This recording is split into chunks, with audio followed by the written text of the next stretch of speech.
hello, ya wrongin'. Can you remember a few years ago where we had something called the Misery Tomes? These were books that told you real life and genuine stories and the background to stuff and life and misery.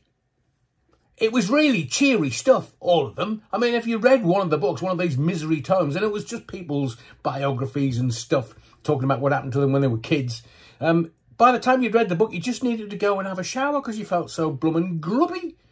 Well, have a guess who's having another go at that little particular cherry. Kate Garraway. So, my story, the front of the Mirror this morning, I'll show you the front. The front is brilliant. It says, Derek Draper, I want to tell you my story. How's he going to do that? Through a blooming medium?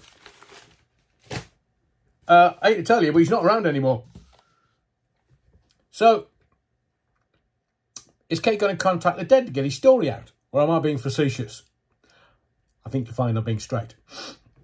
She's got another documentary to promote, which is why she's coming out saying, oh, I'm a few bob in debt. Few bob? There are third world countries that don't have as much debt as you. Now, the first documentary was Finding Derek. Was that like Finding Nemo? But how could you lose him?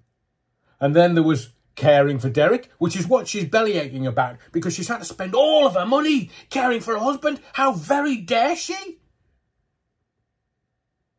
Look, there are men and women on the street who are looking after their partners, their family, their parents, their sons and daughters, and don't bellyache as much as this woman. And now we've got episode 3 of another ITV documentary, which is my story. That'll be my debt then, Kate. She's estimated that her debt is somewhere between 500,000 and 800,000. Now, I'm not the best at mathematics and numbers, but please, how can you give us a window of, well, there's about £300,000 difference? If it was me or you, we'd know down to the last penny how much debt we were in. So, like I say, these Misery Tomes a few years ago, oh, the publishers loved them. Are we going to get another book from Kate? Books, newspaper articles, now telly documentaries. Oh, please, everyone, me and you and everybody else. What did Bob Marley once say? Every man or woman thinks their burden is the heaviest. Look, everybody's dealing with their own shite every day, day in, day out. We don't want to wallow in misery, do we? No! The optics are not great for Kate Garraway. I mean, some people will go, oh, poor Kate. What about all these people who don't have the fame and the wealth and a house worth millions? Let me just point this one thing out to you. If somebody had to pay for some stuff and didn't have the money, they'd sell the house to get the money. So let's just talk it straight, Kate. Why don't you flog your house, buy an ex-council house or something a bit more cutting your cloth accordingly. If you've got a house that's worth millions, flog it. Pay your debt off. What you've got left, buy another. And I do wish Kate and her girls very, very well. It's not great having a relative or a father or a husband shuffle off this mortal coil. But I will tell you this. The great thinkers, theosophists and philosophers will tell you death is part of living. So I just hope that this final documentary is the final documentary and there are no further books or further documentaries. And I wish Kate and her family well dealing with the debt. But it's not unusual for people in this country to have to deal with crippling debt. But at least she's got assets that she can flog off and clear that debt with.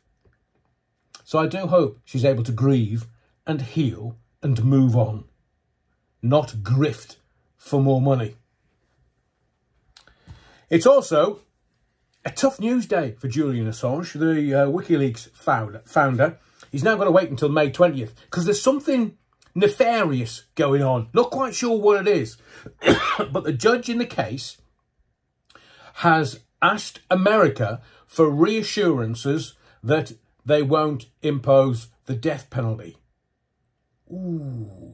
Are the Americans really upset? That upset at Julian Assange? Why isn't our government stepping in? I know Priti Patel was, as Home Secretary, dealing with this particular case. So the judge wants these assurances from the US. The United States wants Julian Assange extradited after disclosing military files in 2010, 2011. But blimey, 13, 14 years ago. Now, in 2021, the High Court ruled that he could be extradited. And he's been in a UK prison since 2019. He's been in jail 5 years, as it stands currently. And in 2022, the Supreme Court upheld that decision. The then Home Secretary, Priti Patel, confirmed the extradition order. And that's not really hitting the news cycle, is it? Because there's other more important things, seemingly. I would suggest that Julian Assange being extradited to America, it should be front page of every single newspaper in this country. Power corrupts. Absolute power corrupts absolutely. Oh, do you know, Prince Harry, Ginger Sphericals, he wants to be Viceroy of Canada. Well, I think he's got a small matter that he needs to clear up. Well, two, actually. You know, his African charity.